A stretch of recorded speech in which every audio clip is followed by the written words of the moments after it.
I started off by talking about how I went and saw Broche Ballet's showcase, dress rehearsal actually, on Friday night, and just how grateful I am that there's opportunities for adults to perform. Right, so when I was in Austin, I had a group that we performed, and some of us were ex-professional dancers and some were just dancers who had done other careers but they still love to dance. And then where I work now has a yearly showcase for our adult students, and now Broche Ballet, who I did my collab with last week, has a showcase, and I'm just so grateful that there's starting to be more and more opportunities for adult students to perform, because I think it's huge.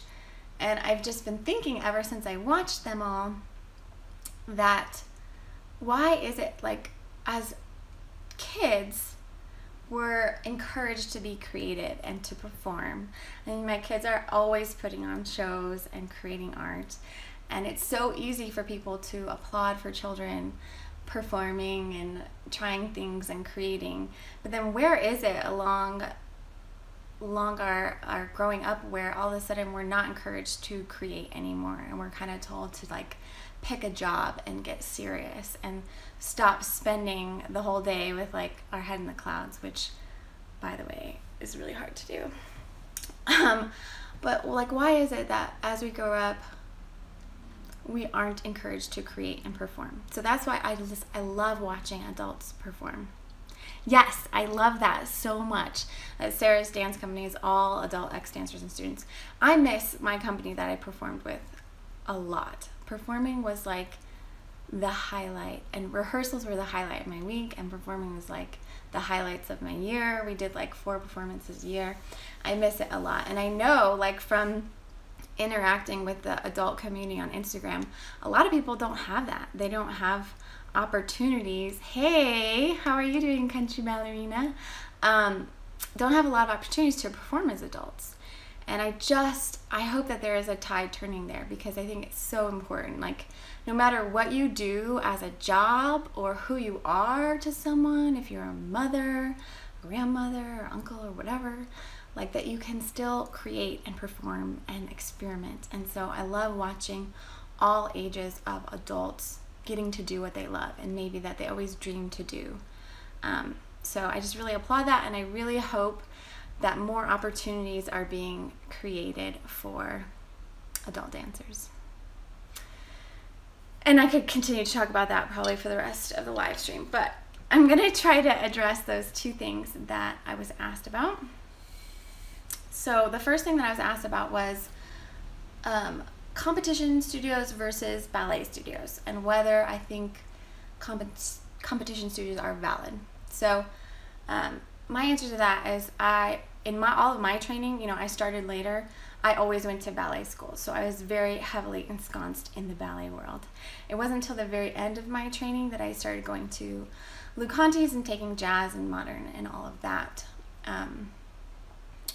But as soon as I started teaching, I moved to Austin and started teaching. I only taught at competition studios, really, in Texas, and it was a big change for me coming from the ballet world to the competition studio world. And what I will say is I've seen a big variance. There's quite a gamut when it comes to competition studios. My biggest questions are they focused on technique, right? Instead of just rehearsing the dances for competition and being focused on the competition. So the first studio that I taught at was great, and those kids were like little technicians and they worked their little butts off. But I think you can really tell when you get to a school if the director really celebrates ballet and it's not just like a required thing that's kind of pushed under the rug.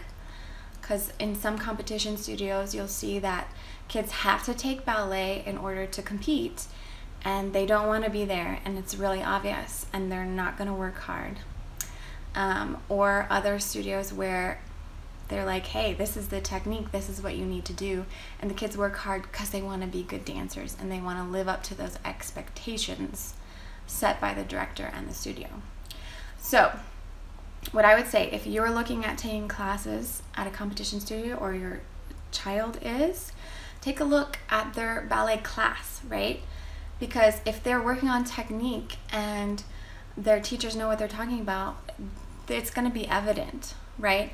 But if they're really working on just the dances for the competitions and just perfecting those moves, and then once they get into class they can't do anything that's not in the dance, that's going to be evident as well. So the other thing that I would say is I think that you can get whatever you need as long as the teachers know what they're talking about and you're willing to put the work in. So even if a studio is really focused on competition, if they have good teachers and you're willing to work hard, take your classes there. You can get what you need, right? And I've seen great dancers from competition studios as well as not so great. And the same is for ballet studios. I work at a ballet conservatory now, so it's a different environment, right? People who are at ballet conservatory that are working to go pro are usually working to become professional ballet dancers. Big surprise.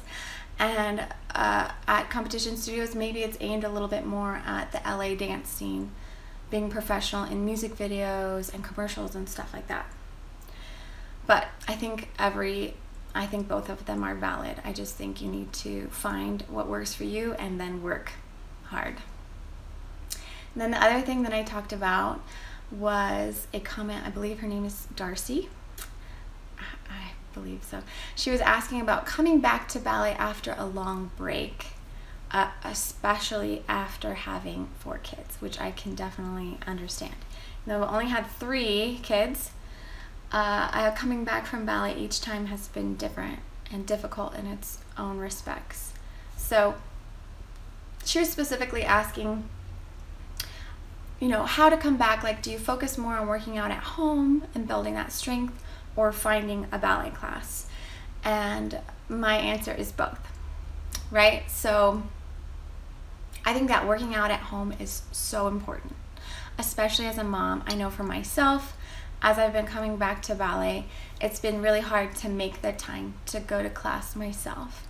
And I get discouraged about that sometimes, but I still work out at home, and it makes a big difference when I do.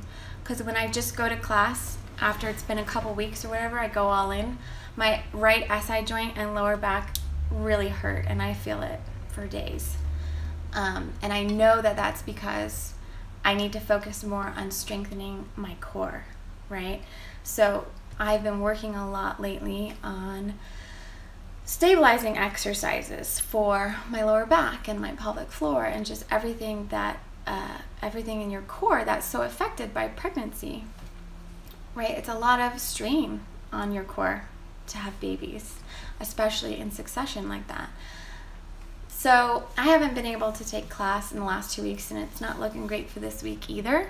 Now I still teach ballet, but it's not the same, right? And it actually can aggravate injuries a little bit more because you're overemphasizing stuff and doing stuff from cold stances and everything like that. But I have been really intentional in the last couple weeks of doing like a 15 to 30 minute Pilates exercise in the morning. I think Pilates is a great cross-training thing for dancers to do because it helps you to find those core muscles and find those little muscles that are so crucial in dancing.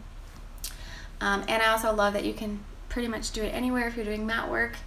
And I can do a short one, a 10 or 15 minute exercise, and I feel it and I get it in, you know, before I really start my whole day homeschooling the kids and everything. So if you'd be interested in me making more videos about like what I do, I can definitely do that. But I would recommend definitely doing those exercises at home. And then classes are so great, right? Because you have, well, one, you have professional eyes on you, that teacher looking at you and helping give you corrections so that you can come back safely and smart, right? We can only correct ourselves so much when we're dancing. I really think that the teacher's job is very important and huge because when you're dancing, you're all in it. You can't correct everything, which is another reason I think video is so great. But having those professional eyes on you and helping you find those little places to tweak things, giving you imagery ideas and all of that is huge. And then also just community, right? I mean, ballet buddies are like the best thing ever. So having that community aspect in the class where there's other people who are encouraging you, who are applauding you when things go well, who are commiserating when things are hard, who are able to laugh with you and at themselves and just take it a little bit lighter and create that fun environment. You have that social aspect of it. I mean, I'm a really social person. I'm not like what I would consider like an extrovert. I'm not like all in people's faces, but I'm very social. And I think the social aspect of ballet class is one that I really, really appreciate. So I would say do the exercises at home and find a class.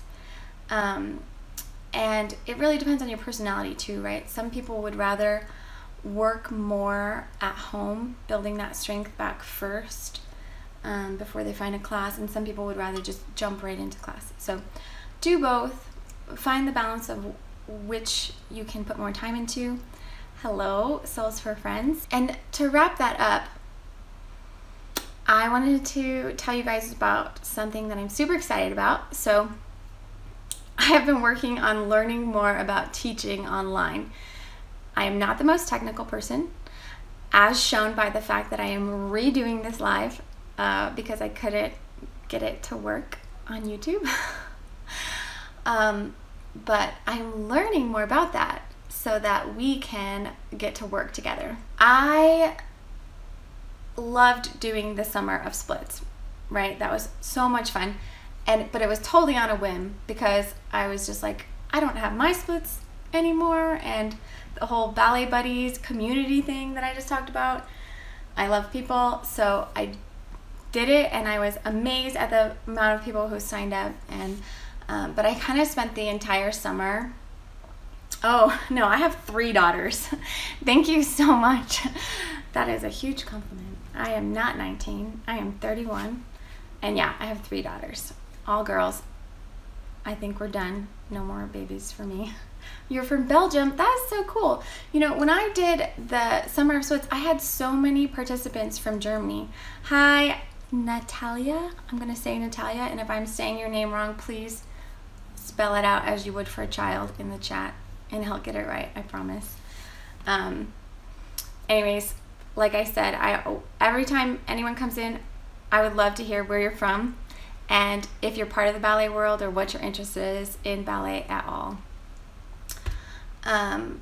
So I spent most of the summer like running, I felt like, because I never hosted anything like that, and I didn't know how to send emails or create a Facebook group, so I was like always trying to create the videos and figure out how to interact and how to send the emails, and there was a lot of technical issues, which is why I'm learning more about how to teach online. So I'm really excited. This is in the super early stages, mostly just in my brain, but I wanted to talk to you guys about it. I'm trying to figure out how to create an experience where we can work together, and it would be kind of like, what about my name, The Whole Point? The whole point is obviously a play on words. I mean, that's the whole point, right? And also, point is for point, ballet shoes, and whole is for holistic living and just like the whole picture, right? So you're not so focused on just getting better, but you're focused on the whole picture. So that's the whole point. That's where I came up with my name.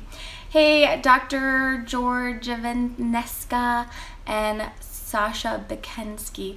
Guys, if I am butchering your name, please tell me in the comments because I would love to say it correctly. Yeah, so that's why I came up with the name. So I'm working on creating, it would be like a workshop, maybe over a weekend or maybe over like the work week, depending on what works best for everyone, where, hey, so good to see you, where we would pick, so lovely, thank you. Did I say it right, Natalia? Where we would kind of cherry pick one specific part of ballet, and we would have videos and lessons, of course, talking about that specific piece, but also we would be able to get together. Everyone who is involved in the workshop would be able to get together live on Zoom. I've been kind of doing some of this. Oh great, I'm so glad, Natalia. I've been kind of working this on the side of doing things on Zoom Good, great. Thank you, Sasha. I'm glad I said it correctly. Where you can go live on Zoom and the participants can go live as well. So I would be able to see you guys and I could give you more visual, physical corrections, as well as we could have that community aspect where the other students could chime in as well and we could encourage each other and just really pick apart this one place in ballet. So I'm thinking probably I'm gonna start with like a weekend workshop thing and it'd be more intimate, smaller amount of people so that I could handle it technically and we could really dive in and have a huge list of ideas, right? But I've narrowed it down to 3 topics and I would love to hear your opinion. So let me know in the chat, or if you're watching this on the replay, you can leave it in the comments. The top 3 topics that I'm thinking right now are turnout, port de bras, and pirouettes.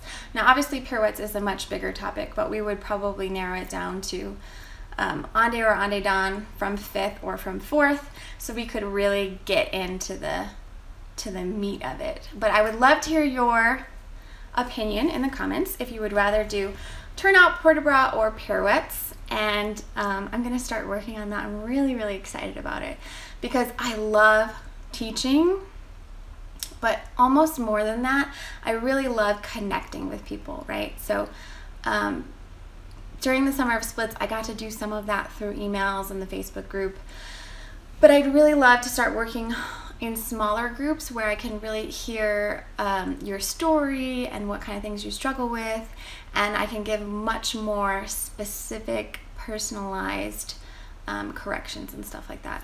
So if you guys are interested in that at all, let me know. Please vote for those 3 topics. Thank you so much for joining me. So I hope you guys have a fantastic Sunday.